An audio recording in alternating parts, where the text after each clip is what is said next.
Ассалаумағалейкум, менің каналыма қош келдіңіздер. Бүгін үй жағдайында өте дәмді кефсе дайындаймыз.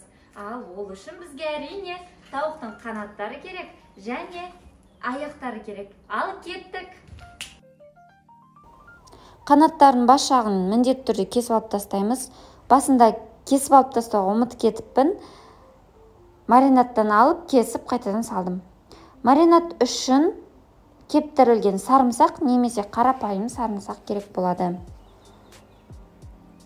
Сіздерге кеңесім қарапайым сарымсақты үкістен өткізіп қосқан дәмдірек болады екен. Осы жолы мен кептірілген сарымсақты қолдандым. Ыдысымызда кептірілген сарымсақ, қара бұрыш және қызыл бұрыш қосамыз. Паприка себеміз және дәміне қарай тұз қосамыз.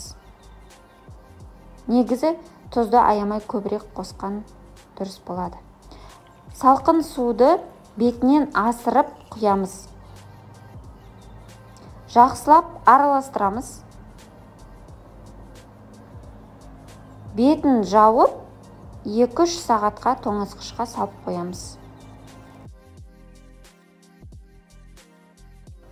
3-4 сағаттан кейін алып, әбден суын сорғытып, бірінші ұнға ұнатамыз, одан кейін жұмыртқаға ұнатып,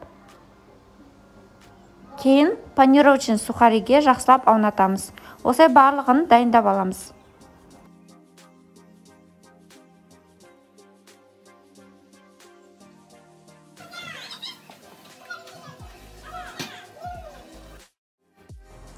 Әбден қызып тұрған майға салып, қызартып қуырамыз.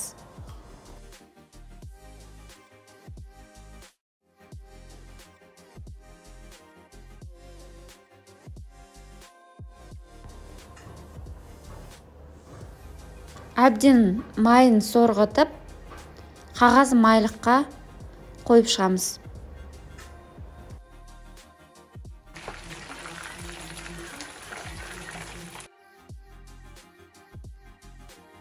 Үй жағдайында жасалған біздің өте дәмді кефсеміз дайын болды.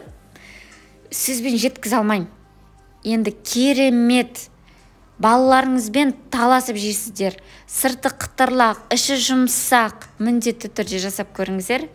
Сіздермен болған Канафина Балжан. Лүпіл басып, пікір қалдыруды ұмытпаңыздар.